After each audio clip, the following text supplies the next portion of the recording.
नमस्कार दोस्तों, स्वागत है आपका अपने YouTube चैनल ट्रेडिंग एंगल्स में। दोस्तों आज हम लोग बात करने वाले हैं निफ्टी और बैंक निफ्टी की। पिछले वीडियो के अंदर आपने देखा था दोस्तों कि यहाँ पर हमने आपको बताया था कि बैंक निफ्टी के अंदर कहीं ना कहीं एक बेस बनने की संभावना है, और यही बात मैंने आपसे वहाँ पर भी बताई थी कि निफ्टी के अंदर भी एक बेस बनने की संभावना है। और ये बात आपको ध्यान में होगा दोस्तों, उस समय आपको बताई थी जब पूरी दुनिया यहाँ पर क्रैश की बात कर रही थी। अभी भी हम लोग यहाँ पर उसी चीज़ की चर्चा करने वाले हैं दोस्तों कि क्या सच में क्रैश आएगा। कुछ थोड़ा बहुत हम लोग फंडामेंटल रीजन को भी देख लेंगे, और बाकी ये भी देखना चाहेंगे कि आगे किस तरीके का वेव एनालिसिस के थ्रू हम लोग यहाँ स्पॉट करने की कोशिश करेंगे कि आगे किस तरीके से आपका चाल जो है मार्केट के अंदर रहने वाला है। चलिए, तो सबसे पहले दोस्तों यहाँ पर हम लोग बात कर लेते हैं। देखिए, अदानी का एक सबसे पहला मसला है, ठीक है, जो अभी कहीं ना कहीं निकल करके आ रहा है कि ऐसा सुनने में आया है कि जो है सुप्रीम कोर्ट का जो आपका था वो 23 तारीख को कहीं ना कहीं उनका आने वाला है। सुप्रीम कोर्ट में जो वो बोला गया था कि उनके जो शेयर्स थे उसके खरीद बिक्री में अनियमितता बढ़ती गई थी, तो उसको लेकर के कहीं ना कहीं मतलब जो है रिपोर्ट जो मांगी गई थी, वो रिपोर्ट जो है दोस्तों वो आने वाली है 23 तारीख को। तो मुझे ऐसा लगता है कि 23 तारीख के आसपास हो सकता है वॉलेटिलिटी कहीं ना कहीं क्रिएट हो। लेकिन मार्केट के अंदर अगर आप देखोगे दोस्तों, तो यहाँ पर जो है मुझे वैसा कुछ नज़र नहीं आता। यूएस का एक न्यूज़ है दोस्तों जहाँ पर आपको ध्यान में होगा कि माइकल बड़ी, ठीक है, जो कि 2008 के मंदी के लिए बहुत ही ज़्यादा फेमस हुए थे, उन्होंने जो है शॉर्ट बनाए हुए हैं, काफ़ी ज़्यादा पुट खरीदे हुए हैं यूएस मार्केट के ऊपर। तो वहाँ पर वो बहुत ही ज़्यादा बियरिश है दोस्तों, और उसी को लेकर के कई सारे लोग ये भी बता रहे हैं कि यहाँ पर जो है कहीं ना कहीं इस तरीके की चीज़ हो सकती है कि इंडियन मार्केट में भी क्रैश आ जाए। लेकिन मैं आपको एक बात बता दूं, यहाँ पे जो बुल मार्केट अभी चल रहा है, जो मैं आपको बार बार बोल रहा हूँ, ये आपको पिछले 1.5-2 साल से मेरे चैनल के ऊपर आपको ये मिल रहा होगा कि मैंने आपसे कहा था कि यहाँ पे एक बहुत बड़ी बुल मार्केट की शुरुआत हो चुकी है। और आप देख रहे होंगे कि यहाँ पे इंडिविजुअल स्टॉक्स जो हैं वो बहुत ही तेजी से कहीं ना कहीं ऊपर की तरफ जा रहे हैं। तो इसलिए मैं कहना चाहूँगा दोस्तों कि वैसे स्टॉक्स के अंदर जो कि ऊपर की तरफ जा रहे हैं, आपको बिल्कुल भी छेड़ाखानी नहीं करनी है, क्योंकि अगर आपने एक बार वहाँ से एग्जिट ले लिया, जो कि ऑपरेटर आपसे यही चाहता है कि आप एग्जिट ले लो, तो फिर वो आपको एंट्री नहीं देगा, महंगे रेट पर आपको एंट्री देगा, नॉर्मल रेट पर आपको एंट्री नहीं देगा, अच्छे रेट पर आपको एंट्री नहीं देगा। चलिए दोस्तों, यहाँ पर हम लोग देख लेते हैं कि यहाँ पर क्या हो सकता है। सबसे पहले निफ्टी की हम लोग यहाँ पर बात कर लेते हैं, फिर बैंक निफ्टी का एनालिसिस कर लेंगे। निफ्टी के अंदर दोस्तों आपको ध्यान में होगा इस एरिया के आसपास, पिछली वीडियो के अंदर मैंने आपको कहा था कि हम लोग सी वेव के अंदर जा रहे हैं, ठीक है।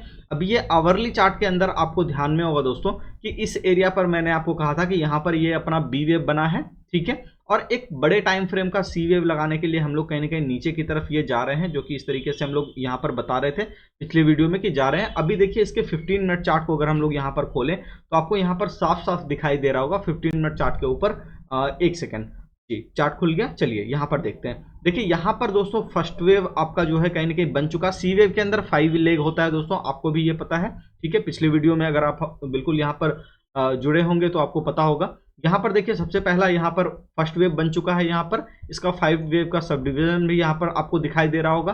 तो यहाँ पर फर्स्ट वेव आपका बन चुका है दोस्तों, यहाँ पर आपका सेकेंड वेव बना है, यहाँ पर आपका थर्ड वेव बना है, ठीक है, और ये अभी कहीं ना कहीं फोर्थ वेव एक यहाँ पर अभी बनाया है। और अभी हम लोग एक छोटा सा फिफ्थ वेव जो है यहाँ पर कहीं ना कहीं लगाने वाले हैं, जो कि मुझे ऐसा लगता है कि पैनिक के अंदर ये फिफ्थ वेव लगना चाहिए, जो कि 19,200 19,150 इन सारे रेंज में जा करके कहीं ना कहीं लगना चाहिए। लेकिन इस एरिया तक मुझे लगता है कि आपको थोड़ा सा कॉशियस रहना चाहिए कि जब तक ये थोड़ा सा नीचे जाता है। खाली इंडेक्स स्पेसिफिक ये आपको बता रहा हूँ, ये मत समझना कि मैं हर एक स्टॉक के बारे में ये बात बोल रहा हूँ, ऐसा कुछ भी नहीं है। तो यहाँ पर थोड़ा सा आपको कॉशियस रहना है। और उसके बाद मुझे ऐसा लगता है कि जैसे ही आपका ऊपर का एरिया 19,380 के ऊपर बाजार आपको निकलता हुआ यहाँ पर दिखाई दे, तो आप यहाँ पर डेफिनेटली लॉन्ग हो जाओ धीरे धीरे, ठीक है। आपको जो अगला टारगेट 19,480 के आसपास कहीं ना कहीं मिलेगा, ठीक है। और देखो पूरे हफ्ते का जो टारगेट हो सकता है दोस्तों, यहाँ पर आपको एक बात साफ कर दूं, लॉन्ग आपको जो है धीरे धीरे कोशिश करना है कि बिल्डअप करना है। जब आपको 19,150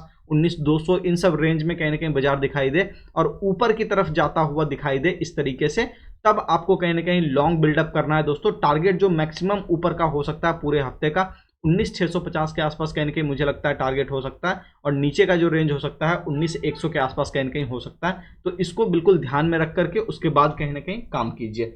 चलिए बैंक निफ्टी के अंदर हम लोग यहाँ पर बात कर लेते हैं दोस्तों।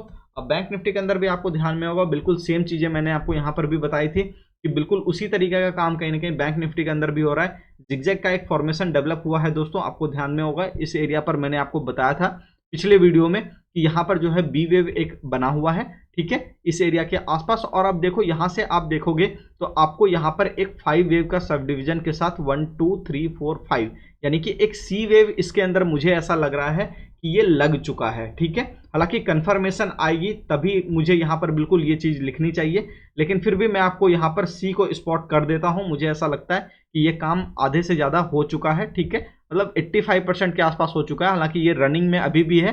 कंफर्मेशन दोस्तों आपको 44,215 के ऊपर कहीं ना कहीं आएगी, तो इसको बिल्कुल ध्यान में रखिएगा। और इसके ऊपर जाकर के जब बाजार आपका टिके तब आप समझो कि आपका सही काम कहीं ना कहीं हो रहा है। और मैक्सिमम टारगेट जो वीक का होगा दोस्तों 45,098 के आसपास होगा। अब यहाँ पर दो चीजें आपको समझनी जरूरी है कि यहां से जब हम लोग ऊपर जाएंगे ना तो ये दो चीजें होंगी, या तो ये किसी बहुत बड़े टाइम फ्रेम का ए वेव लग करके बड़े टाइम फ्रेम में बी वेव लगाने जा रहा है, मतलब ऊपर की साइड का चाल बी वेव भी हो सकता है, ठीक है, या फिर सॉरी बी वेव नहीं होगा, वहां पर एक एक्स वेव डेवलप होगा, ठीक है, लेकिन वो किसी बहुत बड़े टाइम फ्रेम का बी वेव बनता हुआ दिखाई देगा, तो मैं वहां पर आपको बिल्कुल गाइड करूंगा कि वहां पर क्या हो रहा है। तो इसको अभी ध्यान में रखिए, मोटा मोटी ये समझिए यहां से एक छोटा सा चाल आने वाला है।